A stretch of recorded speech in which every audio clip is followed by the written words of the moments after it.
Mr. President, I wish you a happy new month. I took time to listen to your nationwide broadcast yesterday, and rather than throw tantrums at a lot of things I was not happy with, here is my honest opinion, contribution as a citizen. Number one, Mr. President, I am an architect, and to that end, I understand the imperatives of that word foundation. I believe that acquiring lovely furniture and things like that for a house that has effectively no foundation doesn't make sense. Why am I saying this? Mr. President, the foundation that you must of necessity put in place if we are to have a Nigeria is to tackle one word: corruption.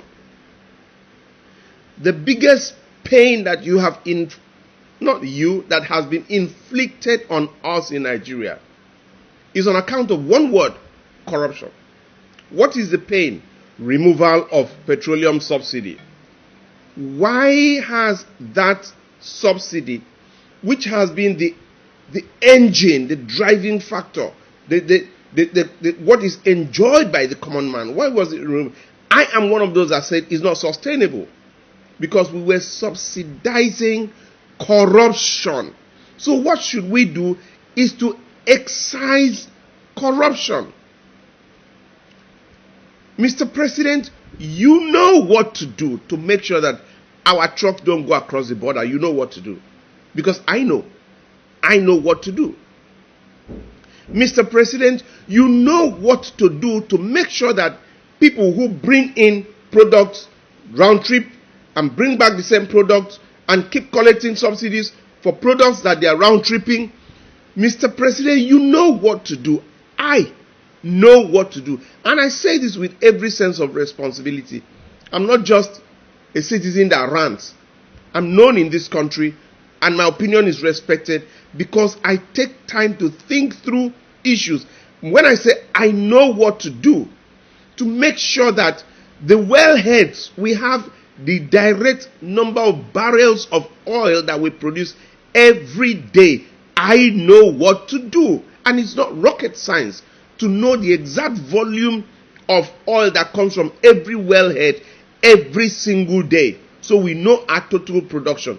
We know the channeling of those wellheads to the point of export. I can tell you what to do, but I don't need to, because I know you know what to do. So, Mr. President, except you are willing to fight corruption, I would just say forget everything. Just be there, enjoy your 4 years or as God pleases, and then we come back. If you can get another 4 years, fine, but please don't lead me into any expectation of any sort unless you are willing to address the issue of fighting corruption, head on, decisively. We know what to do. And my concern is, do you have the willpower, Mr. President, to fight corruption, to tackle corruption, so that you can bring back this subsidy and let petrol be available and affordable to the poor without communication, transportation, all these other buses coming and everything, the money is going, they will just, as always, I sent an open letter earlier and said, Mr. President, please, the money for Akwa Ibom State, don't disburse from Abuja. Send it to us in Akwa Ibom. We will. Our governor has just set up a dialogue, where we came to talk about it. We can come to talk about it and decide how we want our own money used, spent. Because this issue of money has been sent from Abuja to is not okay. Second thing, Mr. President, have it as a policy that we will no longer refine our products abroad. We will have it here. There are many avenues. You see all those modular refineries, even the local things that are done at the Niger Delta. Set up your technical team. We will approach those people. We will give them the necessary technology and everything. Let them refine. Let it be a state policy that Nigeria oil will be refined in Nigeria. By the way, Mr. President, please, have you found out exactly what has been called direct sales, direct purchase agreement? Mr. President, you owe us. You owe us. And I say this with every sense of responsibility. You came to us and sought our vote to work for us. So we are the employers. We occupy the office of the citizen. So you owe us. We don't run a monarchy. So you owe us as your employers to tell us certain things. Mr. President, Nigerians want to know, what is direct sales, direct purchase agreement? And how has it been implemented? And within the context of that, how does subsidy come in? How do exchange rates come in? If I understand, I give you a barrel of oil per se, you give me 100 liters of petrol. I think it's a barter arrangement. Where does subsidy come in here? Is it that I give you a barrel of oil and the petrol you are giving me, I want more petrol than the barrel of oil that I've given you, on account of which I need to pay for it? Mr. President, we really want to know what direct sales, direct purchase agreement is all about. These are the components of that word, corruption. The day that you make up a covenant between God, I don't care who you have been in the past. I'm really, all those people say, oh, you cannot fight corruption because of this. I don't buy that argument. I don't buy that argument. Anybody can sit up and say, I want to do this.